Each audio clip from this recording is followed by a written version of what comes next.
Reading with your kids.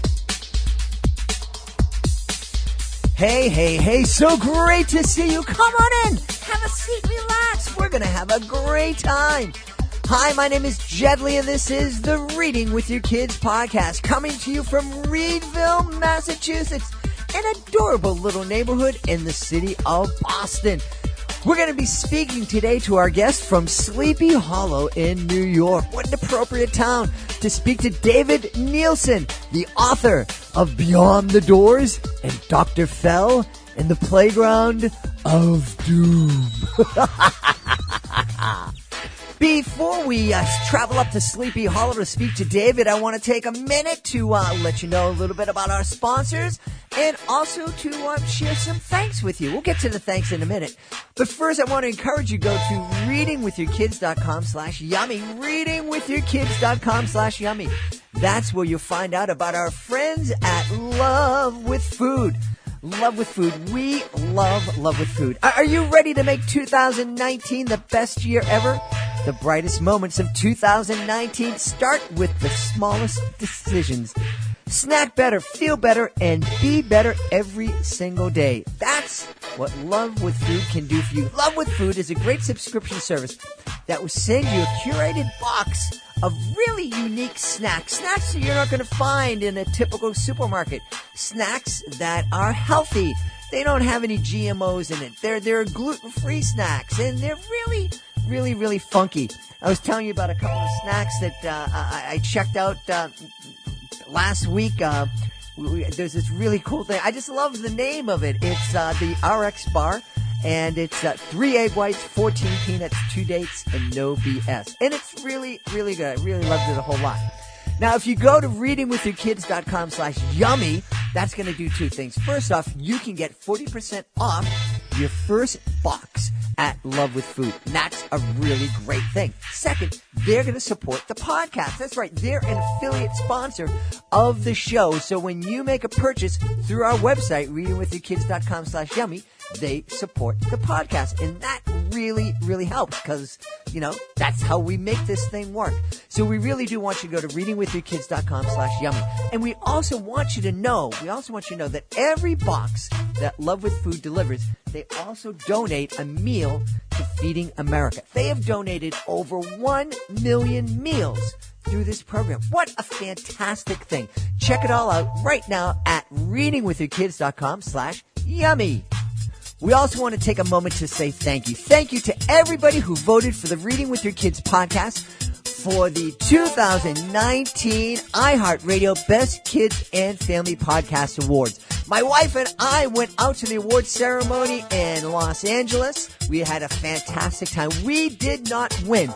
We do want to say congratulations to Wow in the World, an NPR show that was selected as the Best Kids and Family Podcast. And we were just really honored to be nominated with all these other great shows. And we feel really special, and we really feel a real special connection with all of you. We want to thank you so much. I want to thank you so much for all of your support. I want you to check out our Facebook page, my Facebook page. Just go type in, search Jedley, Jedlie.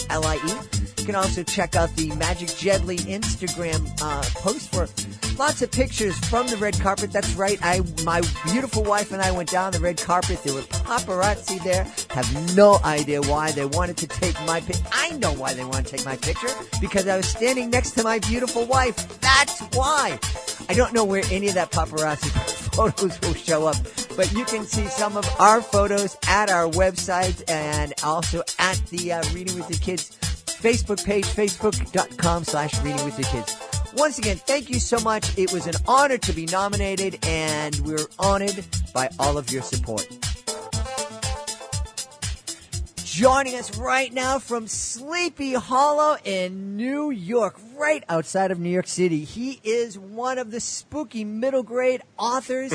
You heard him on Christmas on our special edition. He's back today to talk about his books, Dr. Fell and the Playground of Doom and Beyond the Doors. Please welcome back to the show, David Neilson. David, how are you?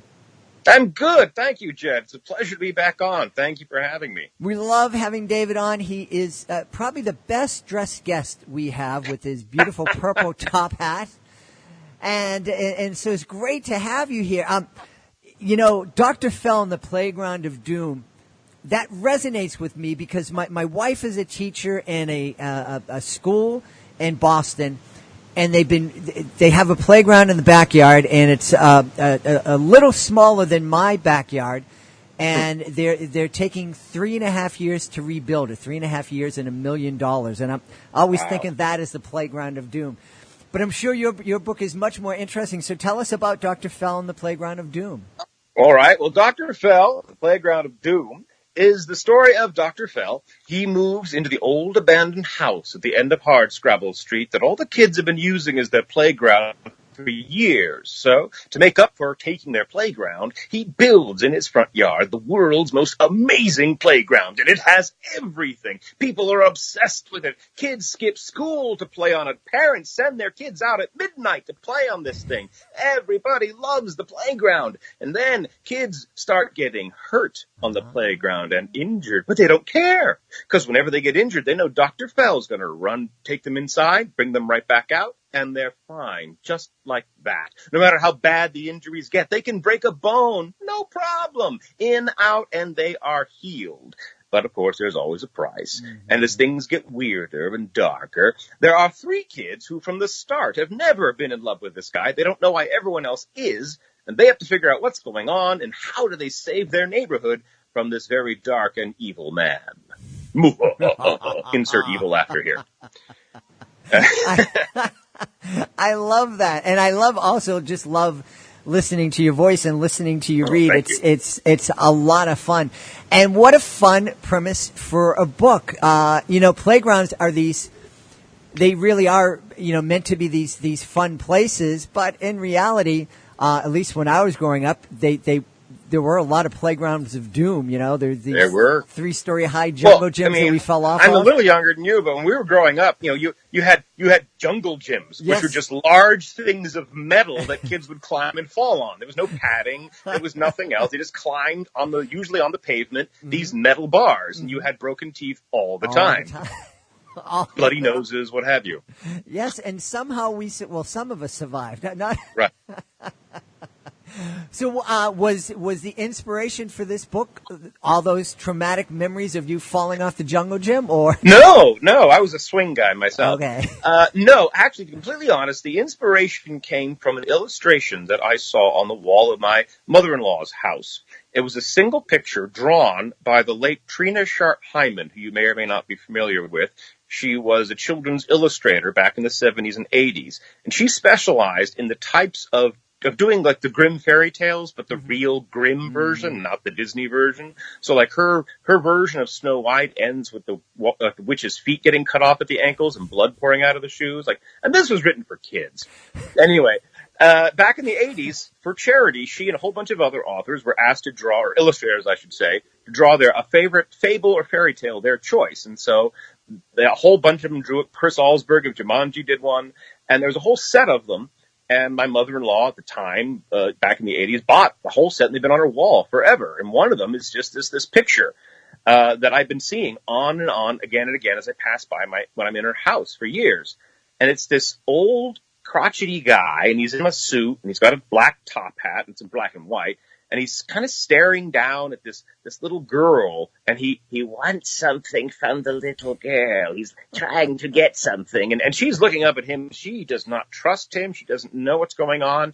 And on his back, they're in profile, so she can't see it, but we can see that on his back, he's got a big basket that he's carrying on his back, and sticking out of the basket are arms, limbs, and heads of children's body parts. And when I saw that, I was like, oh, I love that. What is that? What is that? And it says Dr. Fell. So I asked my mother-in-law, Judy, what is this? Now, Judy, she spent 50 years as a children's literary expert in the Boston public school area. So if anyone would know this, it would be Judy. And she said, I have no idea.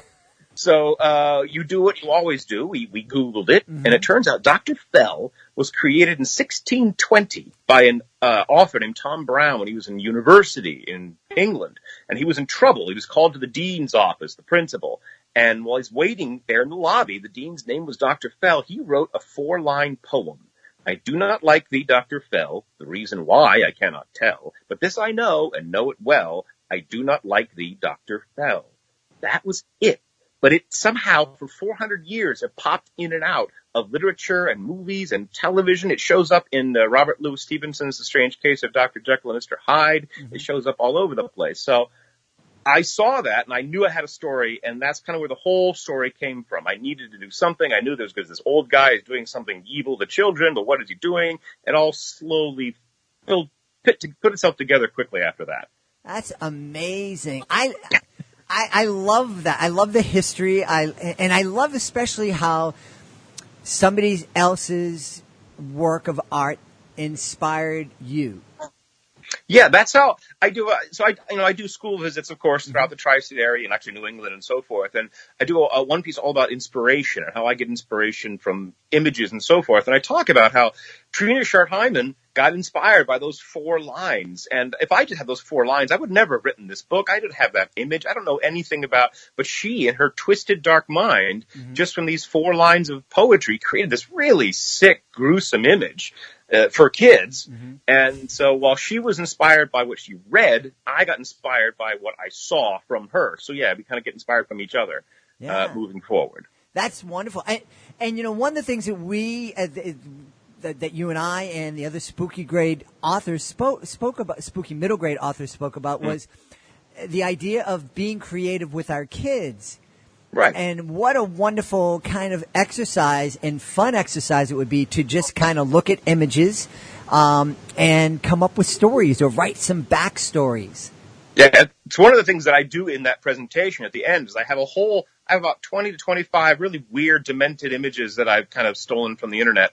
And I pass them out to the kids, and the kids we have 15 minutes left at the end by then, and they kind of start bullet pointing. They work in groups of 2 or 3 or 4, and they come up with a story idea.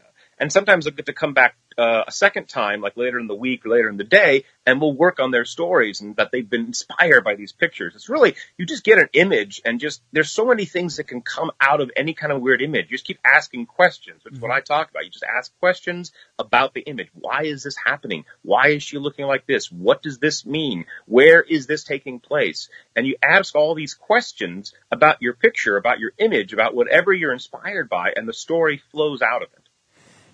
You know, this is kind of, and I do go off on weird kind of tangents, but I'm just thinking that this is great training, that training kids to ask why is great training for them to be responsible adults in our society. Absolutely. Because there's not enough people right now asking why, because they see stuff on the internet, they see stuff on TV, and they go, okay, that's right. They just accept what they see, but you need to be asking questions. Ask why. In this case, when we're writing, we're talking about asking to find out the truth for yourself within the picture. Because the truth is, when you're doing this, when you're creating in these images, there's no right or wrong answer. You come up with the answer. Why is that woman walking the duck? And there's thousands of different reasons why, and they're all correct. But at the same time, teaching them to invest and search into the questions comes into life itself, and ask why this politician said this, or why the school's doing this, or why this is happening, and find out. In those cases, there usually is a truth answer, but you can't just accept it. Right, yeah. And I'm also thinking that it's really, we talk a lot today, and we talk a lot on the show about using books and asking kids their opinion. Why? How does this make you feel? How does it? And reminding parents that if you ask your kid their opinion, that you have to accept it. You might not agree with it, but it's not a right or wrong kind of thing. And I think that this is a great kind of way to empower kids, just by a parent saying, "I'm curious about what you're thinking. What does this picture make you think about? What do you think about this? Let's talk about that." And it's a wonderful way to start dialogue. Yeah, it's a very basic version of what ends up becoming like the Rorschach tests. What does this ink blot tell you? But this is much more, not nearly as evil and scientific, and we're not trying to drug you to death. We're just saying here, what's the story out of this? And you can find a story. And the children's mind, where they're thinking and how they think will influence how they come up with their story. You'll see what they are. I remember when my daughter, who's now in high school, when she was in preschool, we got called in. There was a problem with our daughter, and she's in preschool, and we're like, hello, and they wanted to show us what she drew, and she was worried, and she'd drawn this landscape that had like volcanoes and like lava and hell, and someone was in a cage being lowered into the lava and screaming and evil darkness, and we just laughed. Like, well, I write horror, and her uncle directs horror movies, so I don't think there's anything wrong with her. But it's where her mind was at the time. It's that kind of idea. Just you find out where they are through how they answer these questions and what stories they come up with. Mm-hmm. You bring up that image is hilarious, and I love it, and I absolutely understand, because I've heard horror stories, where a kid picks up a piece of macaroni that's oddly shaped and points it at someone, and suddenly he's like, "Oh, it's a weapon." And we talked earlier about how the original Grimm fairy tales are pretty grim. Yeah. Do you ever receive any kind of blowback from folks who are like, "Oh, your stuff is just too weird. We shouldn't be talking to kids about this"? No, as of yet, I have not. And talking with some of my other spooky middle grade authors, generally we don't, because while, there is a level where you need to be able to, as a parent, you should be able to you're not censoring what your kids read, but you're aware, hopefully. But we're also aware as authors, the audience we're writing to. And so, most of our stuff is challenging darkness, but I don't cut off any heads or anything. No, I don't cut off any heads in my books. This coming from a guy in Sleepy Hollow, which is kind of famous for that. But, we're aware of what we're doing. And so I like to, my first, Dr. Fell's dedicated to the children who have the children who have the guts to peer into the darkness.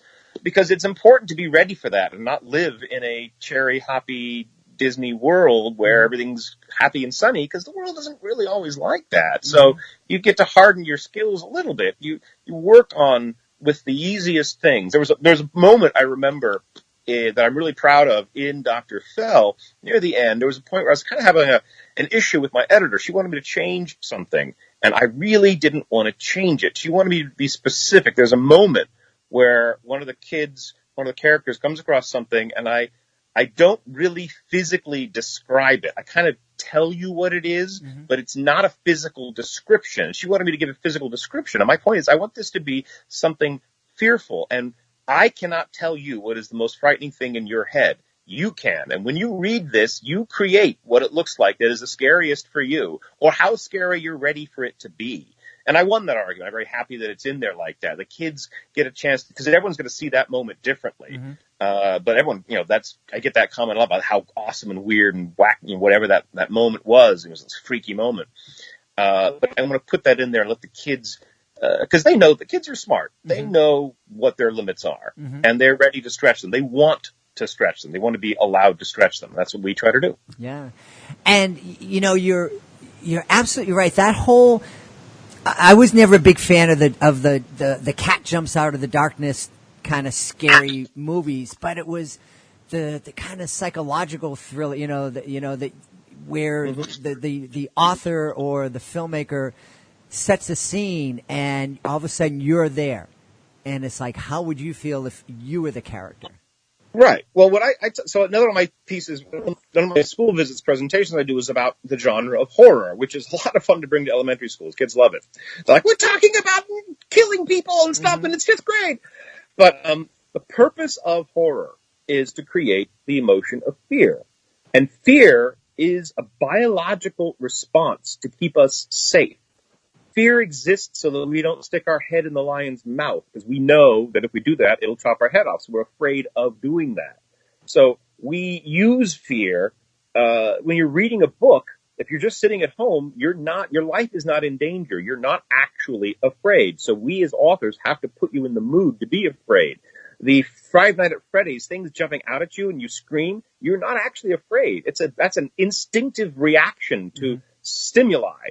You're not usually, you'll jump and scream and then you'll laugh because you're not afraid, you're reacting. So what we try to do is create the mood to allow you to be afraid. It's the hardest genre to create because we have to set the mood. You're ready to laugh at any joke usually, unless of course you tell it in front of a bunch of elementary students. But you're ready to cry or whatever, but your body has to be told that it's in danger to start to feel fear, and you feel that through the characters. One of the things that I noticed really vividly in my life is what made me afraid changed so much once I became a father. Oh, absolutely. And there were some things that I just couldn't, I tapped out of Stephen King when my son was born. And I had read him for years and years. Oh, yeah. And then my son came, and I'm like, I can't do Yeah. this. I talk about horror. There's four horror stories, and everything's a combination of these. Uh-huh. There's the haunted house story. There's the crazy psychopath story. There's the cursed thingy story, and there's the monster story. And once you're an adult, especially as a parent, only one of those is really, really scary still. And that's the crazy psychopath, because it's the one that could be real. Mm-hmm. And that's what when we're kids, we believe anything. The monsters could be real. The house could be haunted, whatever you want. So we're afraid of all that stuff. As you grow up, that's why thrillers become more and more about actual killers, because that is more afraid to adults, because that can happen. Yeah. And that creates fear. Wow. The other thing that I think creates fear with kids is that whole idea of mystery. What's on the other side of that door? Which brings us to Beyond the Doors. Do you like that segue? Was that okay? That's a beautiful segue. As soon as you're going, I know where he's going. So tell us about Beyond the Doors. Okay, it's Beyond the Doors, which is not a sequel. Everyone asks, is it a sequel to Dr. Fell? No, it's its own story. There's a story of the four Rothbaum siblings.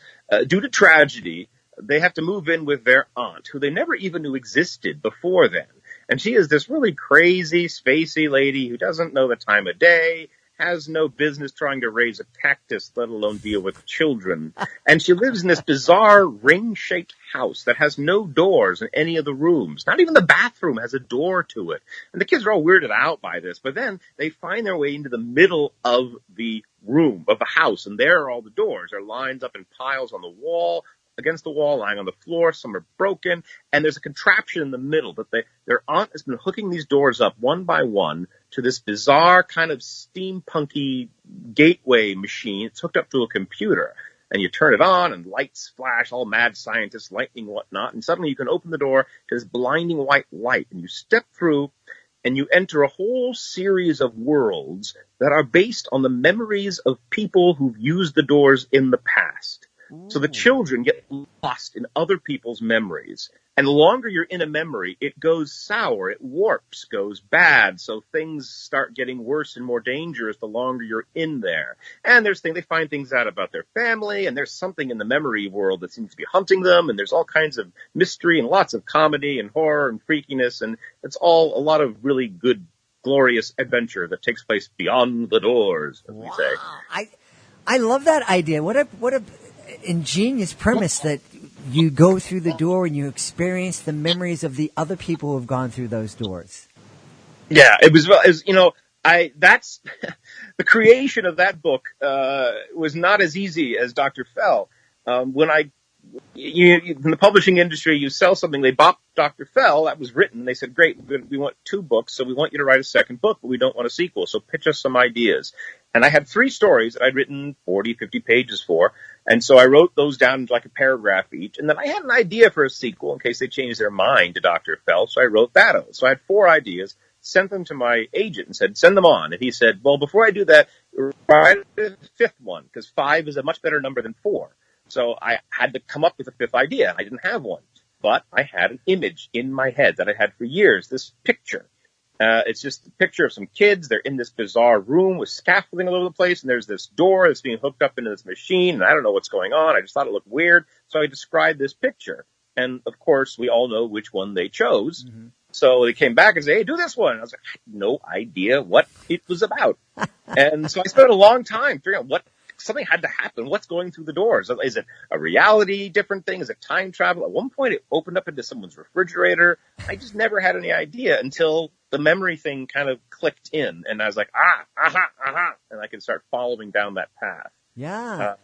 That's where that came from. I love that. Isn't it amazing sometimes how the we're just going to throw that out there, kind of. I've heard my daughter's in the music business, and so I've talked to many musicians over and over, and it's like, oh yeah, we needed to have one more song for the album, so we just had this and that thing, becomes the hit, and that's yes. that's the huge hit.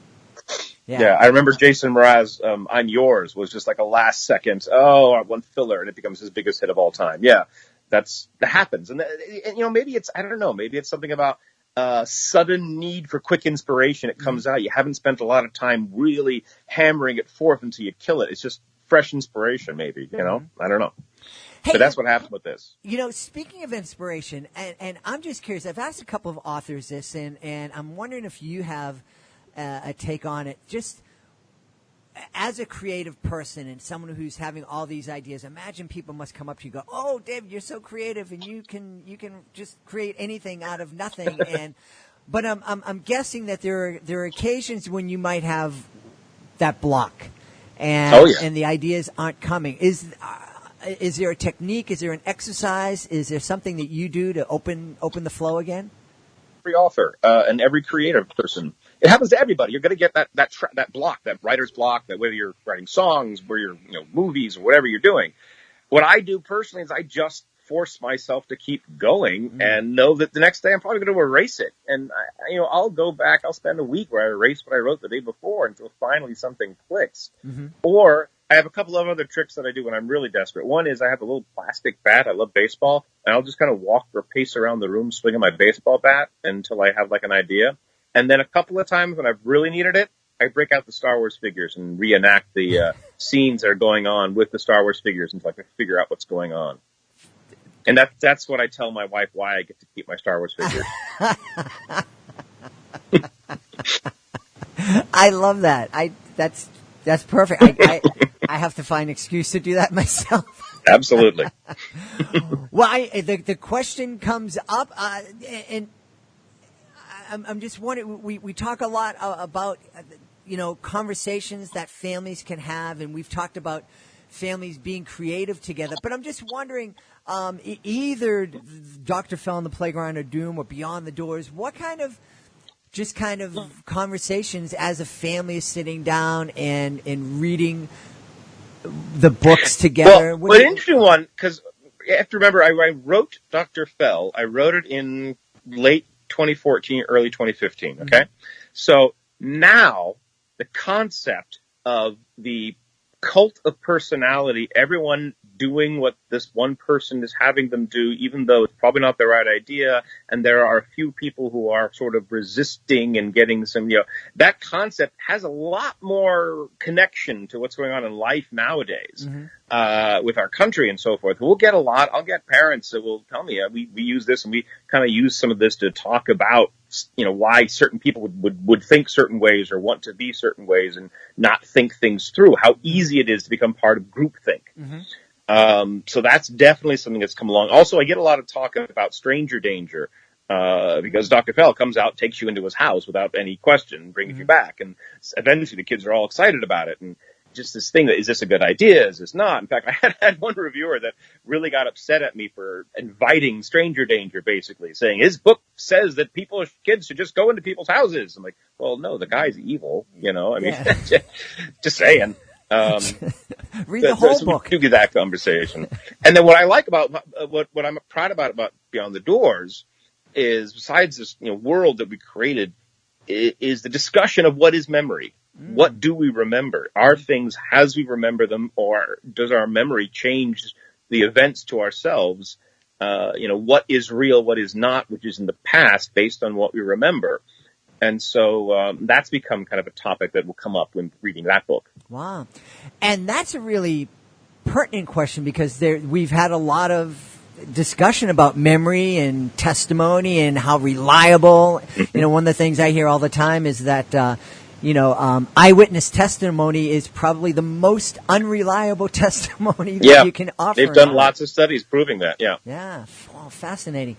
I don't want to jinx anything, but I'm just curious. Do you have a project now? One of those, the other four that the publishers didn't bite on?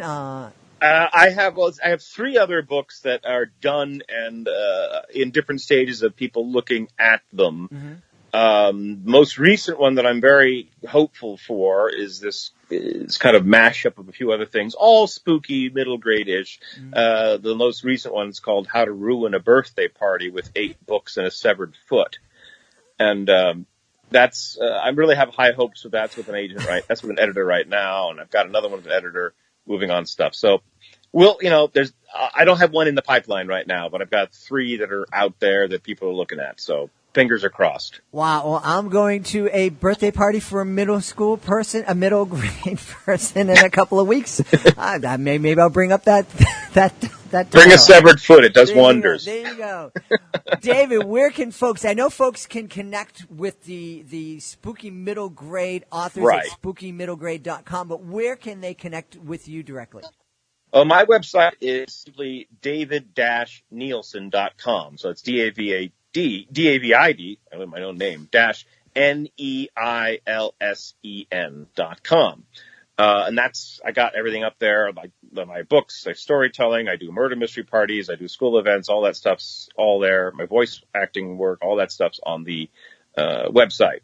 Or my email is simply david@david-neilson.com. That's pretty easy too. Yeah. So either of those are good ways to get a hold of me. Absolutely. Well, we've had a blast, and I can't wait for whatever book comes out next so you can come back on and tell us all about it. We've been talking today to the author of Dr. Fell and the Playground of Doom. He also wrote Beyond the Doors. David Neilson, thanks so much for being part of the show today.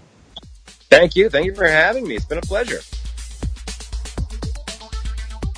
Please be sure to join us for the next episode of the Reading with Your Kids podcast. Our guest will be Elhanan O'Gorick.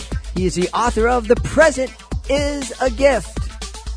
Hey, if you're the author of a great children's book, you know how hard it is to help your book stand out amongst that crowd of the thousands and thousands of children's books that are published every year. One resource that may help you is a Reading with Your Kids certified Great Read program. We've assembled a team of evaluators, educators, parents, and kids. If they believe that your book is worthy of 4 or 5 out of 5 stars, it becomes a certified great read. And with that certification comes all sorts of great resources that will help your book really stand out and let parents know that your book is guaranteed to be a delight and a great addition to their family library. Hey, I want to thank David Neilson for being here today. Thank you very much. Make sure you check out his books. We also want to thank our friends at readingwithyourkids.com/yummy, our friends at Love with Food. Go over there, get yourself some great healthy snacks, and help a family in need. And we also want to thank you. Thank you so much for taking the time to join us today. And as always, thank you so much for taking the time to make the world a better place. And you know, you do that every time you take the time to read with your kids. I'll be looking for the next edition of the Reading with Your Kids podcast.